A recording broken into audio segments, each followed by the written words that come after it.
Et désactiver le transcript.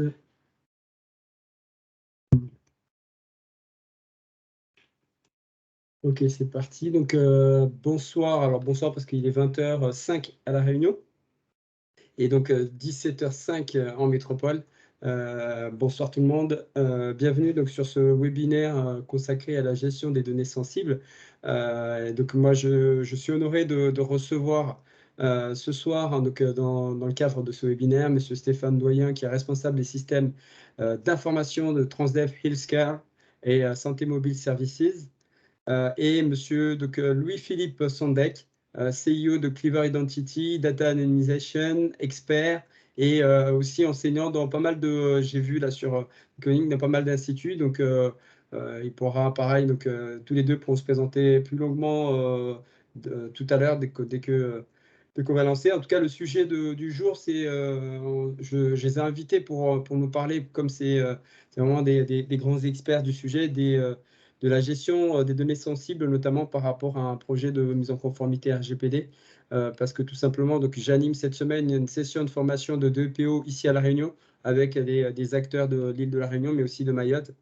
Et on était intéressé justement pour pouvoir échanger avec ces experts-là, pour savoir un peu concrètement comment ça se passe, justement, la gestion de ce type de données, en matière bien sûr, de sécurité, en matière de transfert également, etc. Donc, je vais dans un premier temps laisser la parole à Stéphane et ensuite à lui pour se présenter. Ensuite, on va lancer cette session.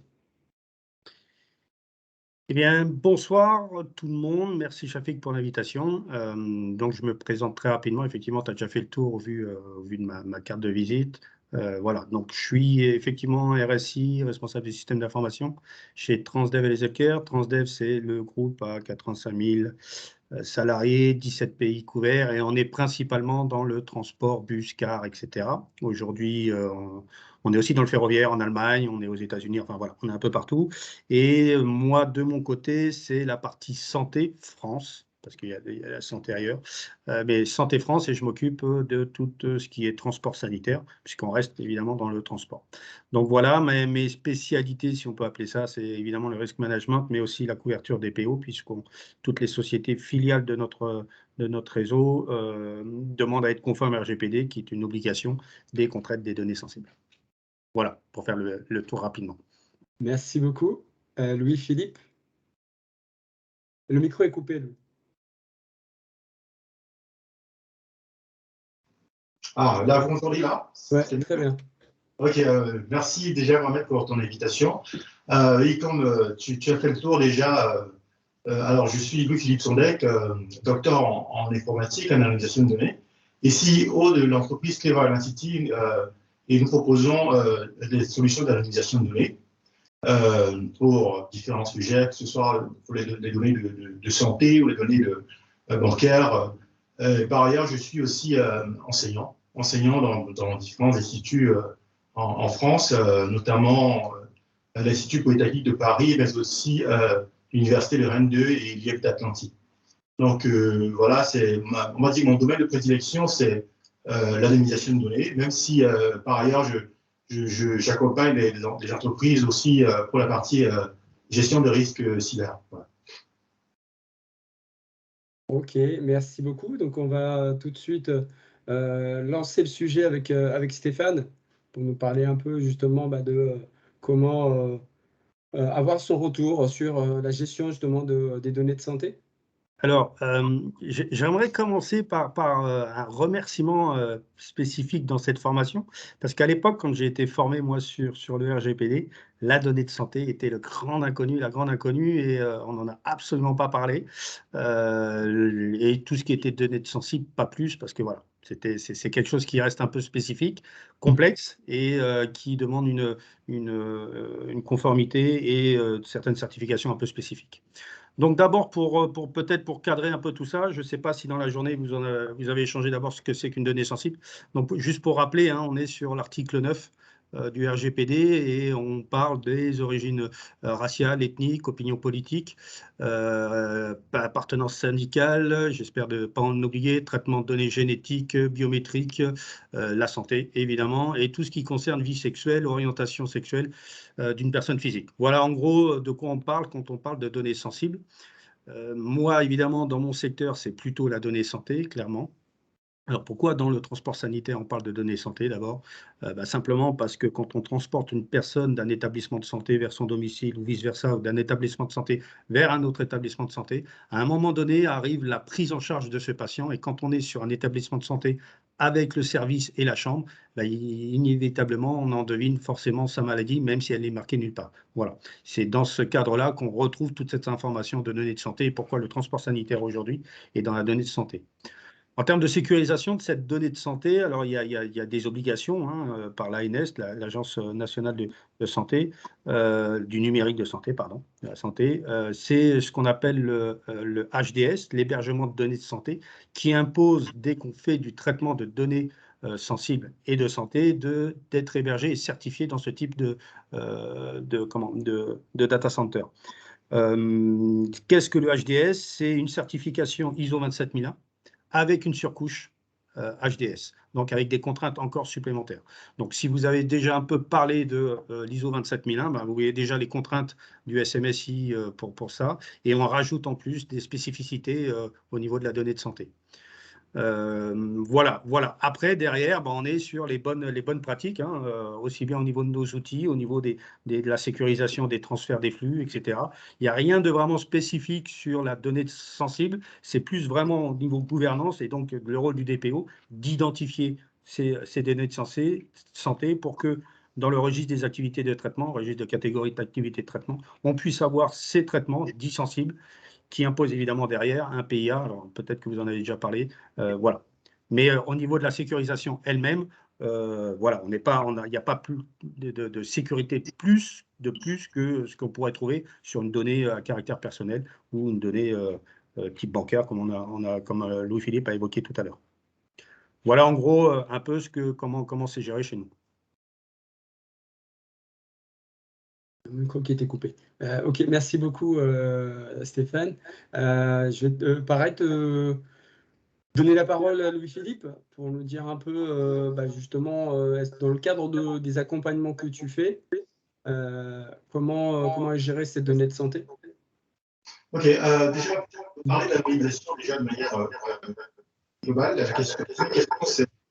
Le son n'est pas très bon, Louis-Philippe, ça résonne. C'est pas très bon, et là c'est mieux ou pas? Ouais, c'est un peu mieux. Ok, bon, tant mieux. Ce que je disais, c'est qu'en matière d'anonymisation, déjà, ce qu'il faut comprendre, c'est le contexte déjà dans lequel l'anonymisation doit se mettre. Concrètement, l'anonymisation n'est utile que dans tous les cas de non-conformité au RGPD. C'est-à-dire, ce n'est que lorsque on n'est pas conforme que c'est nécessaire. Dans d'autres cas, ce n'est pas nécessaire. Ça peut être utile pour améliorer le niveau de sécurité, réduire les risques de sécurité, mais ce n'est nécessaire que lorsqu'on n'est pas conforme. C'est-à-dire la conformité, c'est soit sur les aspects sécurité, la gestion des risques de cybersécurité, ou les aspects réglementaires. C'est parce que c'est les deux piliers qui mènent vers la conformité. Donc, alors l'anonymisation de données, il y a plusieurs, on va dire, idées reçues sur l'anonymisation de données qui font qu'aujourd'hui, c'est très mal compris. L'anonymisation de données, aujourd'hui, c'est régi par l'avis du G29 qui précise les critères d'anonymisation de données. En gros, il y a 3 critères d'anonymisation de données qui sont l'individualisation, la corrélation et l'inférence.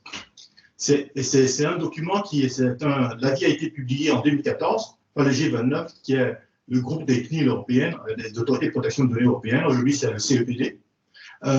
Donc, dans cet avis, ils décrivent non seulement ce qu'il faut mettre en place pour respecter l'anonymisation, pour que l'anonymisation soit conforme, mais ils décrivent aussi les méthodes d'anonymisation à utiliser.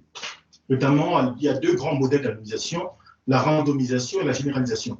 Voilà les 2 grands modèles d'anonymisation qu'ils préconisent, et ils font aussi une évaluation des différentes techniques. Donc aujourd'hui, l'anonymisation doit respecter ces critères-là pour être conforme. Alors dans la pratique, quels sont les domaines dans lesquels l'anonymisation intervient? Il y a grosso modo, comme je l'ai dit, chaque fois qu'on ne peut pas être conforme, on doit anonymiser les données ou alors ne pas les traiter, parce que le RGPD interdit tout traitement qui n'est pas conforme. Et l'anonymisation correspondant à une suppression des données. C'est-à-dire que si je supprime les données, ça équivaut à les anonymiser. C'est une autre façon de supprimer les données dans le cadre du RGPD. Et pour les grands domaines aujourd'hui dans lesquels on utilise l'anonymisation, c'est notamment pour, on va dire, tout ce qui est test et recettes applicatives. Quand on veut tester une application, au moment où on construit l'application, c'est-à-dire en mode projet, puisque toute entreprise aujourd'hui qui développe des services informatiques, à un moment, construit ces modèles, ces services informatiques en environnement, comme on dit, environnement hors production. C'est-à-dire qu'à ce moment-là, on construit l'application et à un moment, il faudra tester l'application pour voir si elle est viable, si elle correspond à ce qui est prévu. Et pour cela, ce qui est fait souvent, c'est qu'on utilise des données de production. C'est-à-dire qu'on utilise des données réelles, des données des personnes pour tester cette application. Et là, alors, la CNIL interdit cet usage. Pourquoi? Parce que quels sont les problèmes, quelles sont les raisons? C'est que ce traitement n'est pas conforme. Pourquoi? Parce qu'on peut être là dans un cas de détournement des finalités. Parce que les données ont été collectées pour une finalité donnée. Et le but recherché au départ, ce n'était pas d'utiliser ces données pour faire du test. Et un autre problème qui est plus côté sécurité, c'est que ces environnements ne sont pas le plus souvent n'ont pas le niveau de sécurité suffisant pour pouvoir traiter ces données, notamment comme les serveurs ne sont pas forcément patchés et d'autres éléments de gestion des accès qui font en sorte que c'est compliqué de mettre en place la sécurité dans ces environnements. Donc c'est pour cela que la CNIL demande que dans ces environnements hors production, que les données soient anonymisées. Ça, c'est un premier cas. Un autre cas, c'est par exemple lorsqu'on veut construire des modèles de machine learning. On veut construire des modèles de machine learning. En général, on va dans ce qu'on appelle des data labs. Dans ces data labs, en général, c'est en production. Donc, en matière de sécurité, c'est bien protégé en général. Mais le problème, c'est quand on a un problème de détournement de finalité toujours. Parce qu'à ce moment-là, les données qui ont été collectées n'avaient pas pour but de servir à la construction de modèles de machine learning. Et donc voilà, on a un problème soit de détournement de finalité, soit de finalité pas encore définie. Parce que concrètement, quand on est en train de construire des modèles de machine learning, on n'a pas encore, le modèle n'est pas, on va dire, la finalité n'est pas déterminée. Parce qu'on n'est pas encore déterminé. Donc on construit encore le modèle. Donc, ce sont les raisons qui font que dans ce cas de figure-là, il faut anonymiser les données. Un autre cas de figure, c'est maintenant qui touche particulièrement aux données de santé, c'est tout ce qui est partage de données, notamment dans le cas de la recherche en santé. Lorsqu'on veut partager les données avec les tiers pour pouvoir faire la recherche, notamment, par exemple, je prends le cas du Covid, où on avait les données de santé qu'il fallait partager pour pouvoir mettre en place des études, il faut que les données soient anonymisées. Parce que les données sont anonymisées pour protéger un maximum des personnes. Parce que là, on entre dans des cas où justement les données personnelles, les données de santé sont particulièrement sensibles et peuvent dévoiler beaucoup d'informations sur la personne. Donc la CNIL recommande que dans ces cas-là, on anonymise les données. Ce n'est pas nécessaire dans tous les cas, parce qu'il y a ce qu'on appelle des méthodologies de recherche qui peuvent être utilisées, notamment pour encadrer les traitements de santé. Mais lorsqu'on ne peut pas répondre à ces méthodologies de recherche, on est obligé alors d'anonymiser les données. Donc voilà, on va dire les trois grands cas de figure qui demandent à ce qu'on anonymise les données. Alors maintenant, dans la pratique, qu'est-ce qu'il y a à faire en matière d'anonymisation? Il faut, comme je disais, s'assurer que les trois critères de la CNIL sont respectés et que les méthodes appropriées sont utilisées. Et il faut faire une analyse de risque qui s'appuie non pas sur qui prend en plus de l'analyse de risque habituelle sur les données, il y a une surcouche qui est très spécifique à l'anonymisation de données et qui prend en compte les trois critères que sont les visualisations, la corrélation et l'inférence. D'accord. Merci beaucoup. J'aimerais, si tu veux bien, rajouter une petite vision business avec plaisir. cette partie, parce que chez nous, on rencontre évidemment ce sujet-là. Pour effectivement abonder ce que vient de dire Louis-Philippe et cette anonymisation des données, nous, on a besoin, en tant que professionnels, de garder tout ce qui est historique et statistique au niveau de nos transports. Et donc, on a deux sujets qui rentrent en jeu. Comment garder les données sans pour autant utiliser des données qui ne sont plus utiles? C'est la minimisation, d'une part. Et comment on peut archiver sans perdre l'information nécessaire pour pouvoir avoir les tableaux de bord et gérer nos entreprises. C'est là qu'encore une fois, on rentre dans l'anonymisation effectivement de ces données, où on peut récupérer en fait tout ce qui a été géré, tout ce qui a été traité. On anonymise toutes les parties données de DCP et sensibles et santé, ce qui permet aux entreprises de pouvoir garder les éléments nécessaires pour pouvoir garder leurs statistiques et pouvoir suivre la gestion de leur entreprise. Voilà. Effectivement, oui, je te laisse terminer. Oui, j'avais juste un petit point aussi. Et on a une deuxième particularité, et peut-être que Louis-Philippe pourra rentrer un peu plus dedans aussi, c'est la pseudonymisation des données qui nous est nécessaire. Là, pour le coup, c'est un autre aspect. C'est lorsqu'on a besoin qu'un profil accède à une certaine catégorie de données. Donc, on est sur une histoire de privilège. Et là, on a besoin que cette donnée soit anonymisé, donc pseudonymisé, mais avec un retour possible, puisqu'un autre profil pouvant accéder ou pas à la donnée. Et là, on est sur un aller-retour, alors qu'une anonymisation, on est sur une perte totale et définitive de l'information initiale. Mais Louis-Philippe, là-dessus, je te laisse effectivement, Stéphane, tu touches un point très intéressant qui est la pseudonymisation. Et la clé est claire dessus. Les données pseudonymisées sont toujours des données à caractère personnel.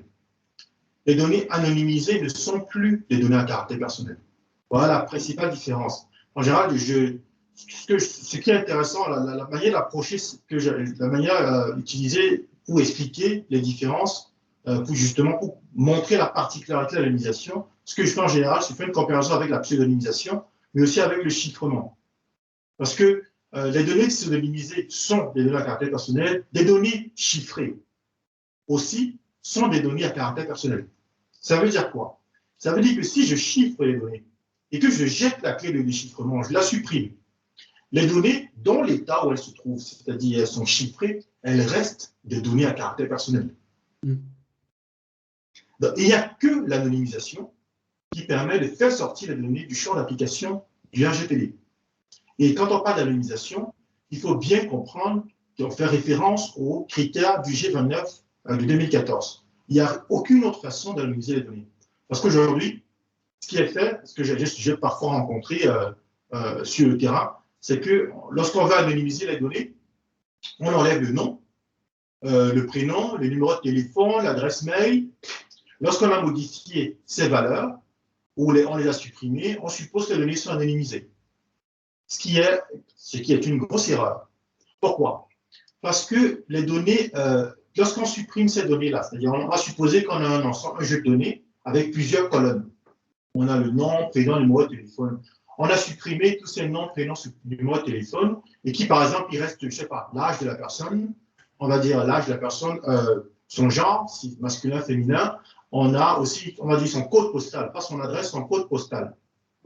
Il a été démontré, et ça a été fait aux États-Unis, on a réussi, avec ces données, à réidentifier plusieurs personnes, dont le gouverneur de l'État du Massachusetts, avec des données qui ont été anonymisées de cette façon. C'est-à-dire, dans le jeu de données, il ne restait plus que l'âge de la personne, son genre et son code postal, pas son adresse. Avec ça, on a réussi à réidentifier le gouverneur de l'État du Massachusetts. Pire, on a réussi à identifier 87% des personnes qui avaient les données dans le jeu de données. Donc, c'est très important de bien comprendre ces critères que le président de l'API, de bien appliquer ces critères dans le cadre de l'anonymisation de données. Parce qu'aujourd'hui, il y a beaucoup de confusion autour du concept d'anonymisation de données, alors que c'est réglementé. Ok, merci beaucoup, ça démarre super bien, j'aime bien. Je vais revenir auprès de Stéphane sur, on parlait tout à l'heure toujours de données sensibles, sur la collecte de ce type de données. Est-ce que tu peux rappeler un peu dans quel cas on a le droit de collecter ce type de données sensibles, que ce soit données de santé ou est-ce qu'on a le droit déjà? Voilà. Alors, effectivement, à la base, cet article 9 des données sensibles précise qu'il est interdit de traiter ce type de données, sauf cas particulier. Et dans le domaine de la santé, clairement, on n'est pas dans une licéité du type, je ne trouve plus le terme, je vais le retrouver, c'est pas grave. On est dans le cas de la mise en place d'un contrat, d'accord? Ce qui veut dire que, pardon? Non, non, parfait, non, j'ai Oui. dit d'accord. Le consentement, voilà, il y avait le terme qui me manquait. On n'est pas dans le cas du consentement, on n'a pas besoin du consentement pour prélever ces données parce qu'on est dans le cas d'un contrat et ce contrat-là est dans le cadre de je vais voir mon médecin, j'ai besoin d'être soigné, donc je n'ai pas besoin de donner mon consentement pour qu'il utilise ces données dans le cadre du traitement évidemment et uniquement dans ce cadre-là. Donc, aujourd'hui, par exemple, pour le transport sanitaire, en aucun cas, on demande le consentement aux gens, aux patients qu'on transporte afin de pouvoir traiter les données. Non. Par contre, on est obligé de ne les utiliser que dans ce cadre-là. On récupère tout un tas d'informations. On parlait tout à l'heure de l'adresse mail. Il nous est évidemment interdit d'utiliser cette adresse mail pour derrière faire potentiellement de la prospection, qui est évidemment interdit en santé, mais qu'importe, d'envoyer des newsletters ou quoi qu'est-ce. Et nous, on travaille évidemment beaucoup avec les établissements de santé qui sont nos pourvoyeurs en grande partie des transports. Et c'est eux, en fait, généralement, on est plutôt sous-traitant que responsable de traitement parce que c'est les établissements qui, dans le cadre de leur mission, nous demandent de transporter leurs patients de chez eux vers leur domicile, vers un autre établissement ou d'aller chercher un patient pour l'emmener à un établissement. Dans le cadre où on est le responsable de traitement, c'est-à-dire que pour le coup, le patient est, entre parenthèses, excusez-moi du terme, on n'aime pas bien, mais le client. Donc, c'est le patient qui vient nous voir en nous demandant « j'ai besoin d'être transporté pour une visite médicale, quoi qu'est-ce ». Donc, voilà, j'ai besoin de faire ça. Là, on va collecter les données et encore une fois, on est dans le deuxième cas, c'est-à-dire qu'on n'a pas besoin de demander du consentement. Donc, il n'y a pas de registre de consentement dans ce cadre-là. Par contre, si une des entreprises a un site internet avec une page de contact, où là, le patient pourrait demander effectivement demander une information pour pouvoir être transporté, là, on est obligé de tenir un registre du consentement parce qu'on ne sait pas quelle est la finalité de sa demande. Et donc, du coup, là, on tient un registre du consentement et on valide avec toutes les clauses nécessaires pour pouvoir être conforme. Et qui, je rappelle, c'est durée de conservation, quels sont ses droits, avec tous les droits de modification, suppression, etc., retrait du consentement, voilà, on retrouve tout ça. D'accord, merci beaucoup. Ouais, on se posait la question justement sur quelle base légale, donc là tu as répondu, c'est essentiellement c'est le contrat, c'est bien ça. C'est ça, tout à fait. D'accord, ok. Pour ça, à un moment donné, peut-être légitime ou alors, on est dans ce cas du légitime dès qu'on parle du SAMU et avec tout ce qui est urgence. Ok. Voilà. Et encore, attention, on est bien dans le transport sanitaire d'un côté et voilà, le SAMU. Par contre, je ne rentre pas dans la partie médecine légale et compagnie, où là, c'est pareil, on est quand même dans le cas d'un contrat. Ok, merci beaucoup. Louis-Philippe, alors moi j'ai reçu une question là, sur ce que tu as dit tout à l'heure. Quelqu'un qui demande est-ce que l'anonymisation est vraiment irréversible? Alors, irréversible, ce qu'il faut savoir en matière d'anonymisation, c'est qu'il y a deux objectifs qui se chevauchent quand on mène l'anonymisation de données. La première chose, le premier objectif, c'est de protéger les personnes auxquelles appartiennent les données. Le deuxième objectif, c'est de s'assurer que les données transformées restent utiles pour le besoin. Parce que quand on anonymise les données, c'est parce qu'on a un besoin. Oui.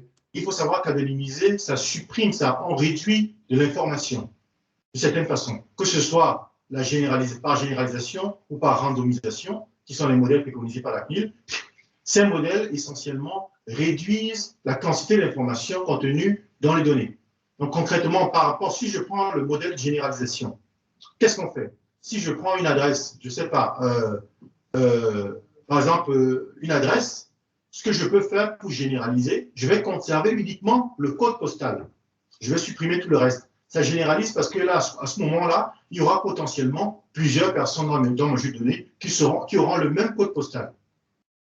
Et de cette façon, je ne peux plus caractériser un individu de manière unique. Alors, tout ça, c'est pour dire quoi? C'est pour dire qu'on a d'une part à protéger les personnes, d'autre part, on veut du moins s'assurer que la donnée reste utile pour le besoin. Donc, ça veut dire qu'on ne peut pas complètement, donc ça veut dire que c'est un compromis en fait qu'on essaie d'atteindre. On essaie de trouver le bon compromis qui protège les personnes sans toutefois nuire aux besoins sur lesquels on veut aller. Dans ce cadre-là, il est, il est aujourd'hui, et c'est ça, impossible que ce soit complètement irréversible. C'est un peu comme si je vous demandais si on peut complètement sécuriser un système informatique. On le sait, ce n'est pas possible de complètement sécuriser. Il y a toujours des failles. Ce qu'on fait, c'est des analyses de risque. On essaie de réduire le risque d'attaque. On n'essaie jamais de complètement réduire, d'empêcher les attaques. On ne peut pas les empêcher. Ce qu'on va faire, on va réduire le risque. Et bien, c'est pareil en anonymisation. Ce qu'on va faire, on va réduire le risque. Et c'est tout à fait normal parce que si on suppose qu'on pouvait complètement anonymiser, alors on ne pourrait plus rien faire de cette donnée-là. Donc, ce qu'il faut comprendre, l'anonymisation, on essaie de trouver ce compromis, comme en sécurité de manière générale. Si tout est fermé, on ne peut plus travailler. Et ça devient très compliqué de faire les choses. Donc, on essaie de trouver toujours le meilleur compromis qui permet à la fois de continuer à travailler, tout en protégeant le système. D'accord. Ok, merci beaucoup. Alors, j'ai encore d'autres questions. Stéphane, on me demande par rapport au niveau de ton périmètre, donc il y a le transport, mais est-ce que vous êtes amené aussi à transmettre ou à transférer des données hors Union européenne? Alors oui, tout à fait, ça arrive. Et comment c'est couvert justement en matière de réglementation. De réglementation. Alors effectivement, on a pour tout ce qui est transport transfrontalier, que ce soit, alors principalement évidemment pour la France et la Suisse, clairement, puisque tout le reste appartient de l'Europe. Donc là, on a une réglementation un peu spécifique avec l'autorisation. Alors dans ce cadre-là, on a une petite couverture entre parenthèses puisque nous sommes sous-traitants. Donc ça revient à la responsabilité du responsable de traitement de s'en assurer et du coup à lui de nous donner toutes les documents nécessaires pour qu'on puisse effectivement transporter ces informations. Et dans quel cadre on l'a? Effectivement, quand on fait un transport, par exemple, des Alpes vers la Suisse, qu'importe vers Genève, par exemple, et qu'on transporte le dossier patient sous le bras dans l'ambulance, donc on est bien sur, je rappelle, attention, le RGPD, ce n'est pas que du numérique, c'est aussi papier. Donc quand on transporte le dossier du patient, donc on transporte bien des informations de la France vers la Suisse qui n'est pas dans l'Union européenne, mais pour autant qui est reconnu par la CNIL comme un pays réalisant et ayant les droits de pouvoir traiter. En amont, on a simplement un accord qui est donné et qui nous est donné à nous avec l'autorisation explicite du responsable de traitement pour pouvoir faire ce transfert de données à l'Union européenne, hors Union européenne. Donc à la Suisse. D'accord, donc essentiellement que la Suisse, pas de pays tiers qui n'est pas par exemple en adéquation RGPD. Non, parce qu'on reste dans le transport sanitaire. Donc en France, clairement, l'ambulancier n'ira jamais, par exemple, jusqu'en Russie transporter quelqu'un, ça ne marche pas bien, quoi. On préfère prendre l'avion. Ok, merci beaucoup. Louis-Philippe, on me demande est-ce que tu pourrais expliquer les 3 critères d'anonymisation? Ah, très bien.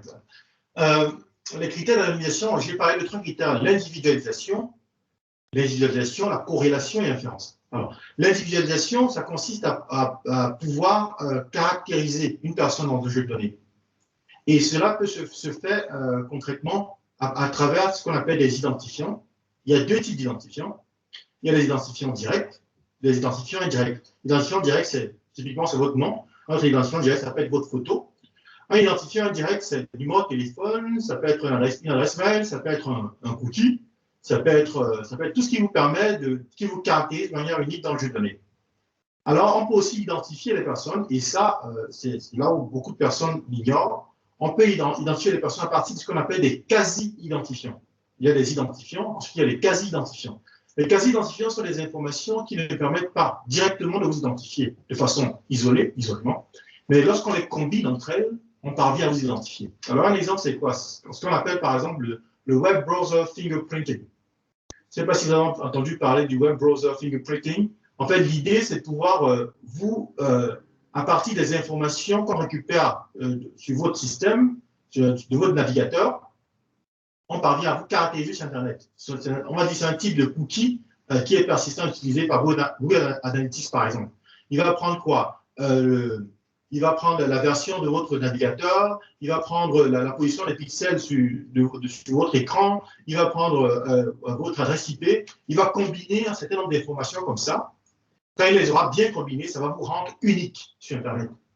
La France souhaite que vous soyez unique. C'est-à-dire concrètement, il ne crée pas de cookies qu'il dépose dans votre navigateur comme on le fait d'habitude. Il récupère des informations qui appartiennent à votre système et qui appartiennent à votre navigateur. Et c'est avec ça, ces informations, il les combine et comme ça, ça vous rend unique. Donc, on peut identifier une personne à partir des identifiants, directs ou indirects, à partir des quasi-identifiants, en les combinant. Donc, quand on parle d'individualisation, c'est lorsqu'on a ces informations qui permettent comme ça de caractériser une personne dans un jeu de données, là, on a un risque d'individualisation. Deuxième critère, c'est la corrélation. La corrélation vient de la capacité à pouvoir croiser des informations appartenant à une même personne ou à un groupe de personnes. C'est-à-dire, là, on fait appel forcément à deux jeux de données distincts ou plusieurs jeux de données distincts. Ce n'est plus un seul jeu de données comme dans le premier cas. On doit avoir plusieurs jeux de données distincts. Il faudrait qu'on évalue la capacité à pouvoir croiser les deux jeux de données. Concrètement, c'est fait comment en réalité? Dans la réalité, c'est qu'il faudrait qu'on puisse comprendre que vous appartenez à ces deux jeux de données. S'il y a des éléments dans les deux jeux de données qui permettent de comprendre que vous appartenez à ces deux jeux de données, alors on peut se dire, voilà, ce sont des éléments qui permettent qui font à ce qu'on puisse croiser ces jeux de données. Donc concrètement, on peut utiliser des identifiants aussi pour le faire, mais pas forcément des identifiants, même des quasi-identifiants ou même des informations, on va dire des valeurs qui auront été transformées lors de l'anonymisation. Donc c'est toutes les données qui permettent de croiser deux jeux de données sont des données qui augmentent le risque de corrélation. Il y a le troisième risque maintenant qui est le risque d'inférence. Le risque d'inférence, c'est un risque qui permet notamment de deviner des informations sur vous. Notamment s'il faut aller dans la technique, lorsqu'on a un jeu de données, c'est que lorsqu'on a deux valeurs dans le jeu de données, deux attributs dans le jeu de données qui sont fortement corrélés, alors on parle là d'inférence. Concrètement, si je prends un jeu de données et que je me rends compte que tous ceux qui ont la vingtaine dans le jeu de données souffrent du VIH ou bien du cancer, il y a une grande corrélation entre ces deux valeurs dans ce jeu de données-là, et il est donc sensible au risque d'inférence. Alors, pour prendre un exemple qui est dans l'actualité, l'exemple de Google Analytics, on va parler un peu de la mise en demeure qui a été faite concernant Google Analytics. Alors, on reprochait à ceux qui utilisaient l'outil Google Analytics, ils disaient que les données sont anonymisées parce qu'on n'arrive pas à retrouver les noms des personnes, ce qui est complètement faux. Parce que là, on est dans un cas classique où, concrètement, on est vulnérable à ces trois critères. Le critère d'individualisation, par le cookie qui est déposé dans le navigateur et par toutes les techniques dont je vous ai parlé tout à l'heure, on parvient à individualiser les personnes. Le critère de corrélation, la CNIL dit dans sa mise en demeure que le propriétaire du site qui utilise Google Analytics, il sera capable pour lui de croiser les données du visiteur en mode non connecté avec les données de ce même visiteur-là qui se sera connecté par la suite. Parce qu'il aura des informations qui lui permettront de croiser ces deux informations. Donc, en s'appuyant toujours sur le cookie. Et il y a encore un autre risque de corrélation, c'est Google, par exemple. Si vous êtes connecté à votre compte Google, pendant que vous visitez plusieurs sites web, il pourra recouper toutes ces informations-là avec les données qu'il a déjà sur vous dans votre compte Google. C'est un autre risque de corrélation. Et finalement, le risque d'inférence, il est possible pour Google, par là, comme ça, de fournir des informations sur l'appétence d'un visiteur par rapport à un produit donné. Par exemple, on va se rendre compte que vous aimez les baskets Nike ou les baskets Reebok ou que vous aimez des jeux vidéo. Donc, ce sont les informations qu'on arrive à inférer comme ça de votre navigateur, de votre navigation on a un risque d'inférence. Mais le problème, c'est qu'on peut avoir d'autres inférences. Par exemple, on peut avoir des informations sur vos opinions philosophiques, sur votre appartenance religieuse, sur votre vie sexuelle. Donc, toutes ces informations, on peut les inférer de cette façon. C'est la raison pour laquelle, même si on n'a pas votre nom, même si on n'arrive pas à faire une identification directe, de manière indirecte, on a toutes ces informations sur vous. Parce que là, le risque, c'est quoi? Ce sera plus très facile, en supposant qu'il a toutes ces informations, mais qu'il n'a pas votre nom, ce sera très facile après pour lui, s'il a juste le moyen de retrouver votre nom, ce qui n'est pas très compliqué, hein, voilà, il pourra associer toutes ces informations à vous. Donc, c'est une analyse de risque qu'il faut faire pour pouvoir réduire ces risques de réidentification. Merci beaucoup pour Chéri, j'ai une petite anecdote dessus.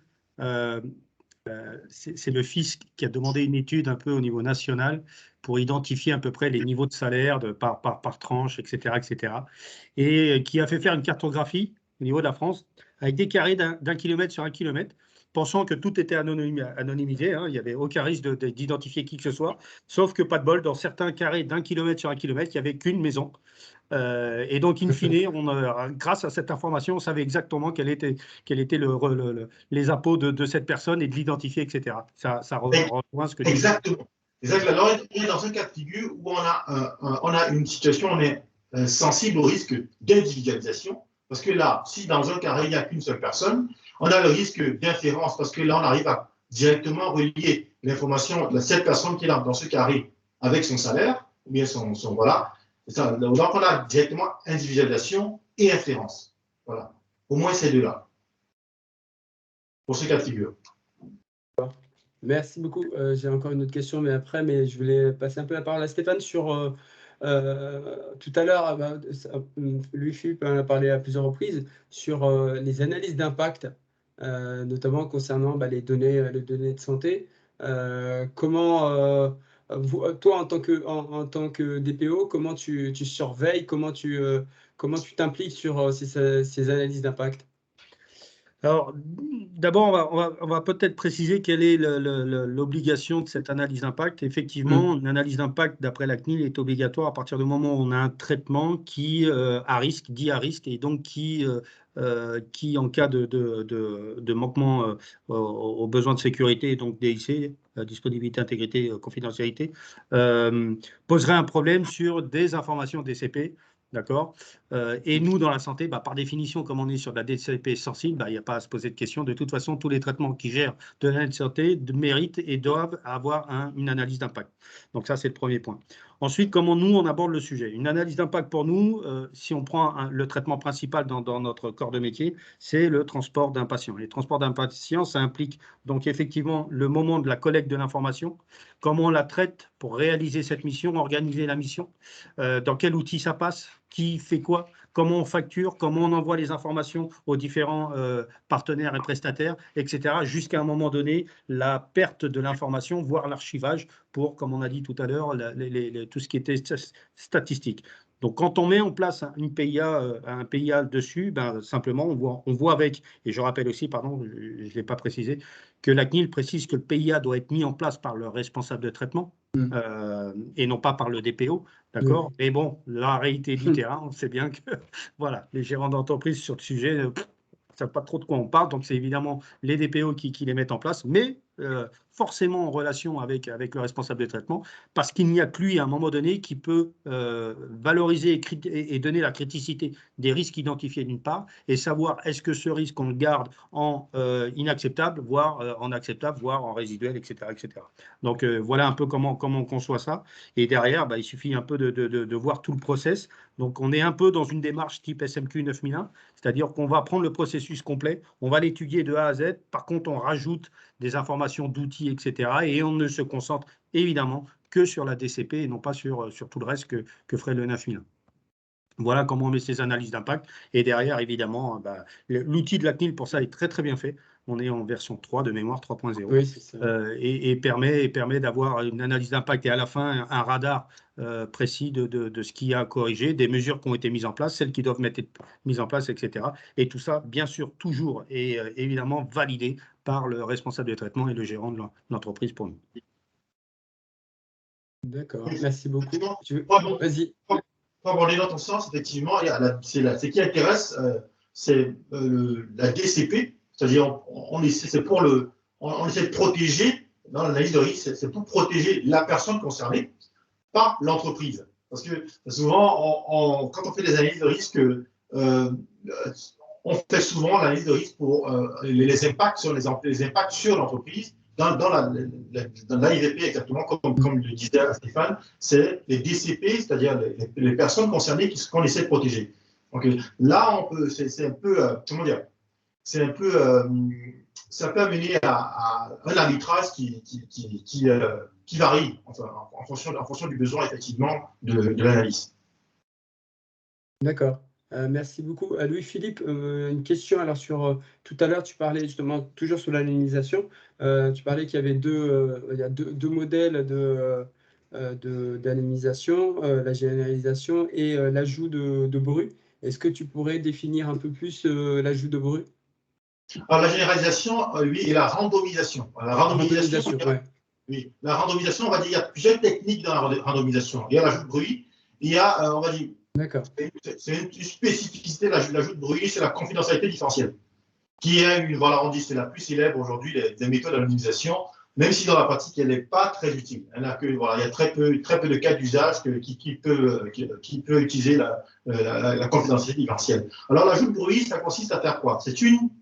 La randomisation consiste à faire quoi? C'est un modèle qui permet d'empêcher la réidentification par ajout de valeurs fictives, par transformation de la donnée. C'est-à-dire concrètement, transforme la donnée. Je vais prendre un exemple. On va prendre les âges. On va supposer qu'il y a des personnes qui ont 26 ans, 27 ans, 28 ans. Une façon de randomiser, c'est d'ajouter un an, ou bien voilà, de choisir une valeur dans l'intervalle, on va dire moins 2,2, une valeur aléatoirement dans l'intervalle moins 2,2, et de l'ajouter à chacune des valeurs. C'est-à-dire qu'on pourrait passer de 26 ans à 24 ans et de 27 ans à 28 ans. Voilà, l'idée, c'est justement comme ça de transformer la donnée. Ça, c'est une façon de randomiser, c'est-à-dire l'ajout de bruit. Et la deuxième manière, c'est la permutation. La permutation, on ne transforme pas la donnée telle qu'elle, on n'ajoute pas des valeurs, mais on change l'ordre des valeurs dans la donnée. C'est-à-dire concrètement, si on reprend toujours l'exemple de l'âge, on a 26, 27, 28. Au lieu d'avoir cet ordre-là, on passera plutôt à 28, 26, 27. Voilà. On modifie l'ordre afin que lorsqu'on essaie de corréler cela avec les autres variables, on se rend compte que voilà, ce n'est pas forcément cohérent que ça. L'idée, c'est d'empêcher la réidentification. Mais effectivement, il faut le faire avec beaucoup de précautions parce que si on ne le fait pas dans les règles, ça laisse des vulnérabilités qu'un attaquant peut utiliser. Par exemple, pour le cas de la permutation particulièrement, il faut s'assurer qu'on fasse des permutations cohérentes. Par exemple, si je prends l'exemple d'un jeu de données qui contient les données du salaire, on a les données d'un employé, on va dire trois types de profils, employé, sans emploi et directeur. Voilà. Employé sans emploi, directeur, on imagine que voilà, que le directeur aura forcément touchera plus que l'employé et l'employé plus que le sans emploi. Donc, lorsqu'on fait des permutations, on ne prend pas cela en compte, on va se rendre compte que ce sera très facile pour la personne qui veut attaquer de se rendre compte que voilà, il y a une permutation qui a été faite et remettre tout dans le bon ordre. Ça, c'est un risque qu'on a par rapport à la permutation. Un autre risque de la permutation, c'est que très souvent dans les jeux de données, il y a des valeurs, des variables qui sont fortement corrélées. Je vais prendre par exemple le fait de votre âge et votre date de naissance sont des valeurs fortement corrélées. Si lorsqu'on fait la permutation, on permute uniquement l'âge, on ne permute pas les dates de naissance, il sera très facile pour la personne ensuite de remettre tout dans le bon ordre. Ça, c'est un exemple. Donc, ça, c'est pour la permutation. Ensuite, il y a maintenant pour l'ajout de bruit. Il y a aussi d'autres façons d'attaquer l'ajout de bruit. Par exemple, en faisant ce qu'on appelle un calcul de moyenne. Voilà, ça repose sur une formule, sur un principe mathématique. Voilà, on calcule les moyennes et comme ça, on arrive à éliminer le bruit qui a été ajouté. Bon, c'est ça, en fait, grosso modo, ce que c'est que la randomisation et son objectif. Voilà, ce qu'il faut comprendre, c'est que l'objectif de la randomisation, par rapport aux trois critères de réidentification dont j'ai parlé, la randomisation a un objectif très précis. Lui, il permet de lutter précisément contre le risque de corrélation. Parce que je vous ai dit concrètement tout à l'heure que la corrélation, il faut s'assurer, lorsqu'on a deux jeux de données, le but est de pouvoir savoir que la même personne appartient aux deux jeux de données.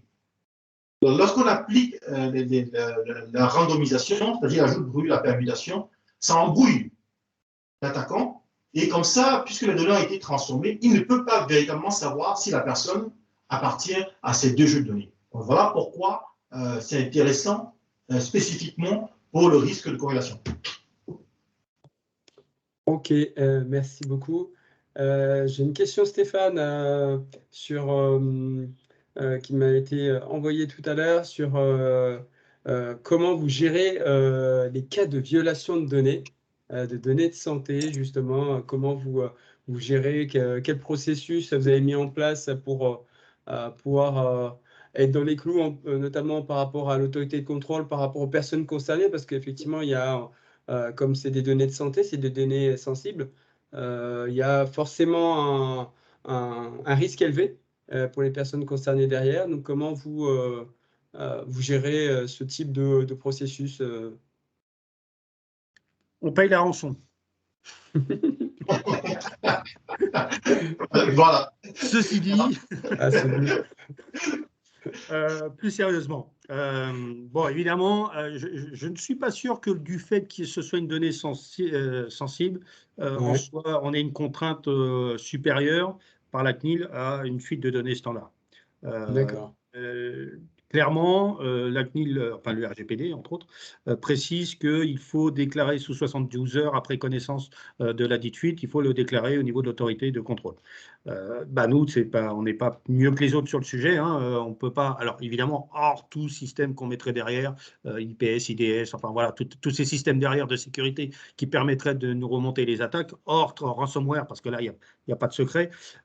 Par contre, soyons clairs, aujourd'hui, les attaques, à part celle du petit gars dans son garage, du ransomware qui va taper tout de suite le premier fichier qu'il va trouver, généralement, la compromission d'un système, elle est sur plusieurs mois. Si les outils ne sont pas présents, elle est sur plusieurs mois avant d'être détectée. Donc, clairement, aujourd'hui, quand on arrive au moment de la troisième, ce que moi j'appelle la troisième charge, c'est-à-dire pour parler que des ransomware sur le chiffrement de l'information, et donc c'est à ce moment-là que l'utilisateur, entre parenthèses, standard, se rend compte qu'il y a un problème.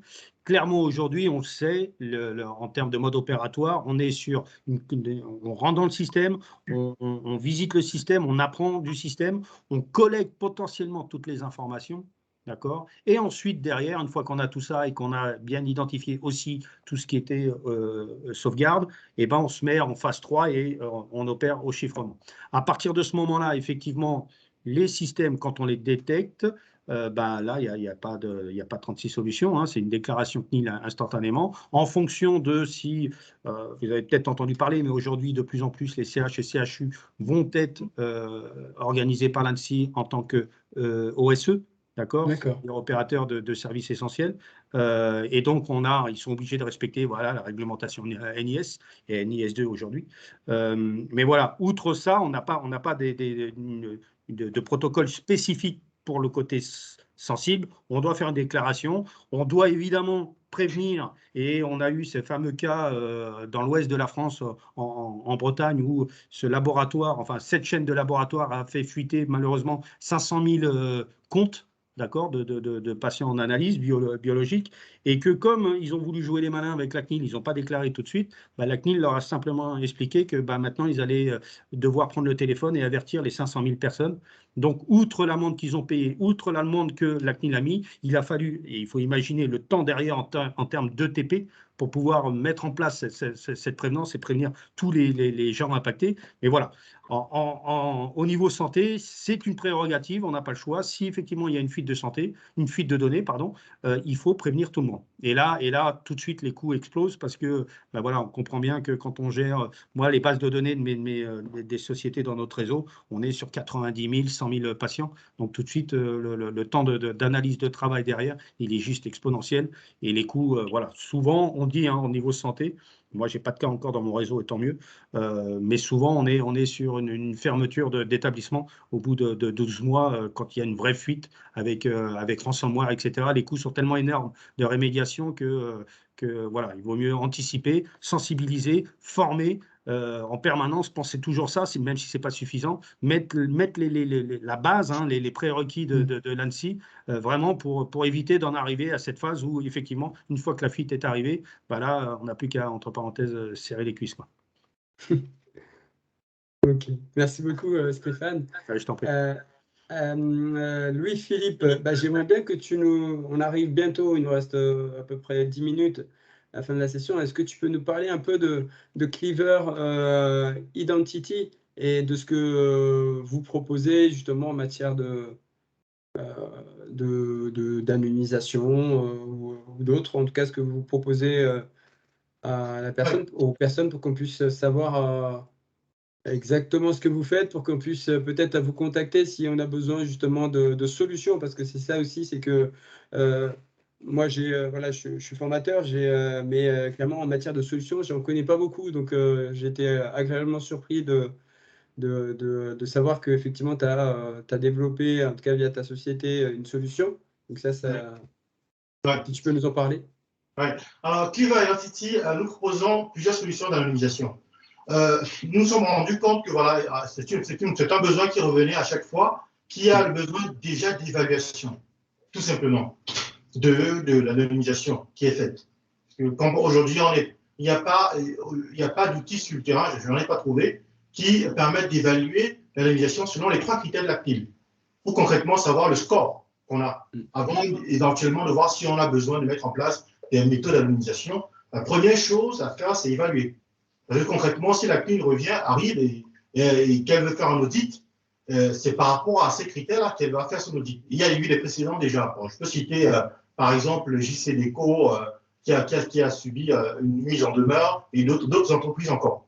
Donc l'idée, c'est déjà de pouvoir s'assurer d'être conforme, c'est-à-dire montrer que par rapport aux 3 critères, on est conforme. Donc le premier outil que nous proposons, c'est un outil qui permet d'évaluer l'anonymisation de données. C'est-à-dire on fait une analyse de risque, c'est un outil qui permet de faire une analyse de risque selon plusieurs critères, à la fois les critères cybersécurité RGPD, mais aussi les 3 critères de la CNIL. Donc concrètement, par exemple, on prend tout ce qui est minimisation de données, tout ce qui est purge, tout ce qui est gestion des accès, et tout ce qui est contractuel, parce qu'il aussi, ça dépend. Si les données doivent être publiées, parce que ça dépend de la finalité des données aussi. Quand les données doivent être anonymisées pour être publiées, c'est plus contraignant lorsque les données sont utilisées en interne ou entre partenaires. Là, par exemple, on peut mettre des clauses qui demandent aux partenaires de s'assurer que toutes les personnes qui ont accès aux données, que la gestion des accès soit bien faite. Donc, il y a un ensemble d'éléments comme ça qui permettent de calculer un risque global d'anonymisation et vous permet déjà de savoir où est-ce que vous en êtes dans votre anonymisation. Alors, l'autre outil que nous proposons, c'est un outil qui permet justement maintenant de faire l'anonymisation, de transformer les données. Mais là, il faut un accompagnement parce que l'anonymisation, comme j'essaie de l'expliquer tout à l'heure, on essaie d'atteindre un compromis entre protection des données et entre vie privée et utilité des données. Donc, il y a toute cette étude qu'il faut faire sur l'utilité des données avant de construire un modèle qui sera intéressant pour vous. Et cela varie que l'on soit, qu'on fasse de l'anonymisation pour la recette ou que ce soit pour le machine learning. Il y a des spécificités qui s'appliquent pour la partie machine learning, par exemple. Donc, voilà, c'est un deuxième outil qui permet notamment de proposer, de faire l'anonymisation avec des modifications et un suivi. Donc là, on a besoin d'un accompagnement. Concrètement, ce qu'on fait, on accompagne les personnes qui le souhaitent, qui veulent faire l'anonymisation sur, on va dire 60 jours pour pouvoir mettre en place leur anonymisation. On le fait sur 60 jours, ça dépend du projet, bien sûr. Le projet de data science en général, voilà, ça prend un peu plus de temps, mais sinon, voilà, c'est ça le temps. La troisième solution sur laquelle nous sommes en train de travailler, c'est la solution qui permet de faire l'extraction. L'extraction et l'anonymisation, parce que on s'est rendu compte que, voilà, si vous voulez mettre en place un process qui va utiliser à la fois plusieurs applications. Si je prends le cas de la recette, par exemple, la recette applicative se fait entre plusieurs applications. Donc, lorsqu'on fait une recette applicative, il est important et nécessaire que la même anonymisation soit appliquée dans toutes les bases de données. Sinon, il risque d'avoir une incohérence, ça va être vite compliqué. Donc voilà, on travaille sur une solution maintenant qui permet justement de gérer ça. Ok, merci beaucoup. Et donc, il y a un site internet pour qu'on puisse vous contacter? Le site est arrivé en construction, il sera très bientôt disponible. D'accord. Donc, Clever Identity, c'est ça. Mais si on pouvait me contacter directement sur LinkedIn, ça marche. Ok, super. Merci beaucoup. Stéphane, alors je regarde si j'ai d'autres questions, mais savoir un peu, je regarde dans mon petit canevas. Si on m'avait soulevé là je ne sais pas si ça a concerné, sur le rôle de, je reviens sur le rôle du DPO, comme c'est l'objet aussi de la formation par rapport en matière d'audit. Vous posez la question parce qu'effectivement, on a vu que dans pas mal en tout cas tel que c'est décrit dans le RGPD, on a pas mal de fonctions. On va demander au DPO de conseiller, d'informer le responsable de traitement. Et dans le cadre d'un audit interne, est-ce que tu peux nous dire un peu les fonctions, justement, les rôles du DPO sur cette partie-là? Alors, je ne vais pas rentrer dans le rôle du DPO parce que nous, on fait ce type de service pour les entreprises qui sont dans notre réseau. Et en fait, c'est un service un peu global. Donc, effectivement, c'est le DPO qui fait tout ça, mais on va beaucoup plus loin. On va beaucoup plus loin que juste mettre en conformité l'entreprise. Pour faire très simple, on est sur une audit d'une seule journée. Alors, ça peut être étonnant, mais en fait, comme on connaît parfaitement le métier, on n'a pas besoin de rentrer dans tous les process. On sait exactement comment ça fonctionne, d'une part. Et d'autre part, on connaît tous les outils aujourd'hui sur le marché, tous les ERP utilisés dans le domaine. Donc, ça facilite grandement l'audit et derrière l'appréciation des risques au niveau des outils. Par contre, ce qui est intéressant de ce qu'on propose, nous, c'est en amont, on fait ce qu'on appelle un petit pen test en fonction des entreprises qui sont d'accord, c'est-à-dire qu'on vérifie simplement. Moi, quand j'arrive, la première chose que je fais, en accord en amont, je teste d'abord le personnel. Voilà. Donc, en accord avec le gérant, quand j'arrive, je m'annonce, mais le gérant n'a pas prévenu de mon arrivée.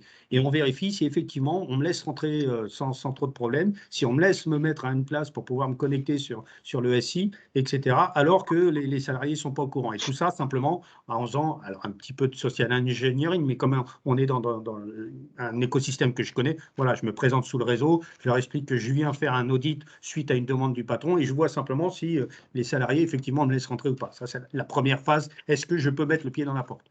La deuxième phase, si ça passe ou pas, quel que soit le résultat, si ça passe pas, on contacte le gérant qui permet de continuer, d'aller en phase 2.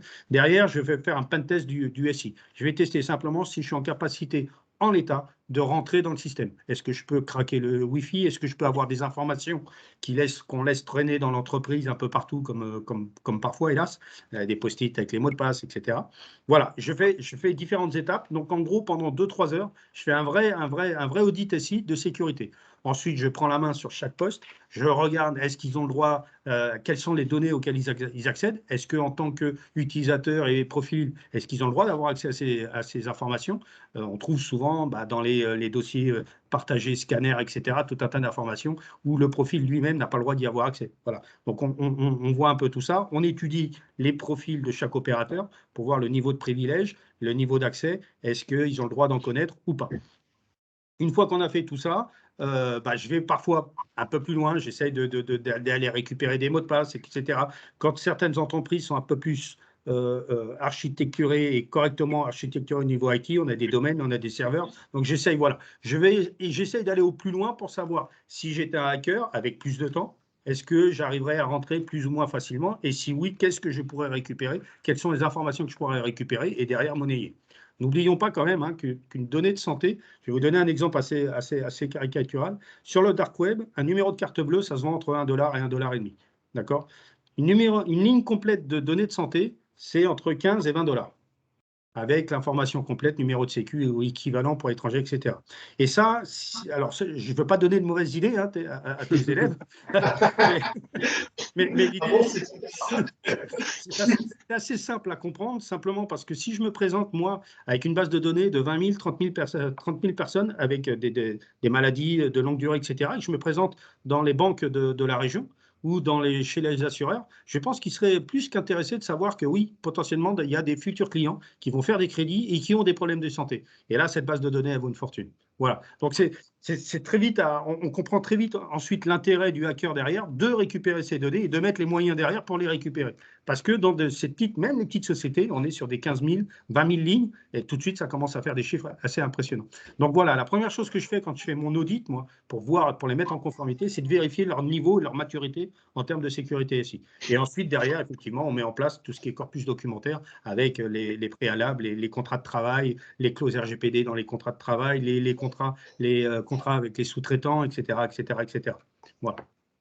Voilà un peu comment se déroule l'audit. Et en fin de journée, on fait évidemment un récap complet avec le responsable de traitement. Généralement, il repart avec on lui fait toujours un petit cadeau, une boîte d'aspirine avec 10 cachets à prendre 1 mg toutes les 4 heures. Voilà. Ok, merci beaucoup. On arrive à la fin de cette session, donc je vais relaisser la parole à Louis-Philippe pour donner une petite conclusion et ensuite à Stéphane. Voici une conclusion concernant l'anonymisation de données. S'il y avait une chose que je dirais et que je dis toujours, il faut déjà se rendre compte que c'est réglementé.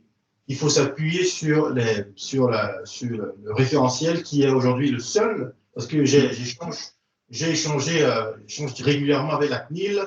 J'ai dernièrement tenu un webinaire toujours où la CNIL participait, où je faisais un retour d'expérience de Euretex concernant l'implémentation de l'anonymisation par les entreprises. Et le constat est le même.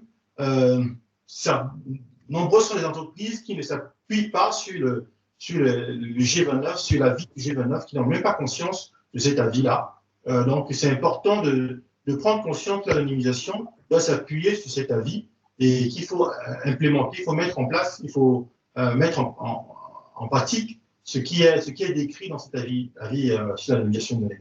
Donc, si j'avais une chose à dire, c'est vraiment être très vigilant par rapport à cela et utiliser les documents, plutôt les documents bien référencés par le régulateur. Ok, merci beaucoup Louis-Philippe. Stéphane? Eh bien moi, pour conclure, je dirais, vous êtes tous des futurs potentiels DPO, et que je pense qu'aujourd'hui, il faut à tout prix, rester très humble vis-à-vis de cette fonction qui est essentielle, et plus encore quand on est sur la donnée de santé. Vous n'êtes pas des RSSI, d'accord? Et donc, l'idée derrière, c'est toujours de garder un discours et une communication le plus lisible possible pour que la personne qui soit en face de vous ne voit pas le RGPD comme un coût, mais vraiment comme une plus-value pour son entreprise, comme quelque chose qui lui amène et qui potentiellement peut l'aider en plus dans son business. Ça, c'est essentiel. Sinon, vous allez avoir un mur face à vous. Vous allez potentiellement devoir mettre des choses en place et ça va être d'une complexité sans nom parce que l'entreprise ne va pas adhérer, tout simplement. Et qu'il est essentiel qu'elle comprenne l'intérêt qu'elle a. Et quand on parle au chef d'entreprise, son intérêt, il est business, soyons clairs, il est portefeuille. Donc, c'est un discours là-dessus, alors que les utilisateurs, eux, les objectifs sont différents. Donc, voilà, l'idée, c'est quand je suis DPO, je me mets en posture et je m'adapte toujours dans mon vocabulaire et dans mes messages à mes objectifs et aux personnes qui sont face à moi. Voilà, ça me paraît essentiel. T'es coupé. Oui.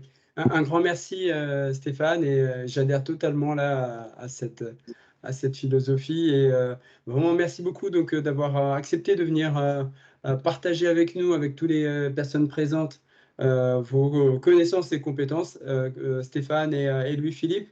Et merci à tous les participants. Donc la vidéo sera disponible dès que la session sera terminée. Je repartagerai aussi par lien, comme ça les gens pourront y accéder. Et je vous ai mis le petit lien pour pouvoir participer à demain on a un autre webinaire sur la norme ISO 27002-2022, donc la mise à jour de la norme 27002 et l'impact pour les RICC avec Jamal Saad qui va venir. Et donc, vous êtes les bienvenus. Il y a le lien d'inscription pour venir. C'est à 18h heure Paris. Donc, on sera un peu plus tard ici, 21h à La Réunion. Mais en tout cas, vous êtes les bienvenus. Et encore merci Louis-Philippe et Stéphane et à tous les participants de ce webinaire. Et à bientôt. Merci à toi. Shafik, pour l'invitation. Merci. Merci. Bonne soirée. Bonne soirée. Oui. À bientôt.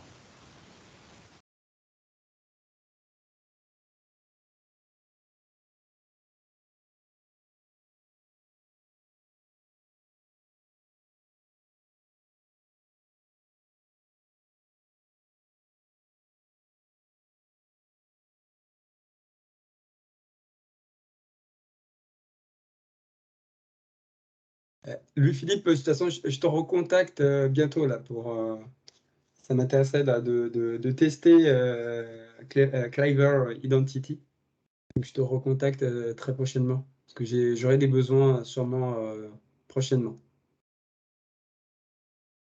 Il y a le coup. Est-ce qu'il y a le coup? Tu es là, Olivier? Je vois Olivier encore. Il y a le coup. Est-ce qu'il y a le coup? Activer son micro. Olivier, ça va, Olivier?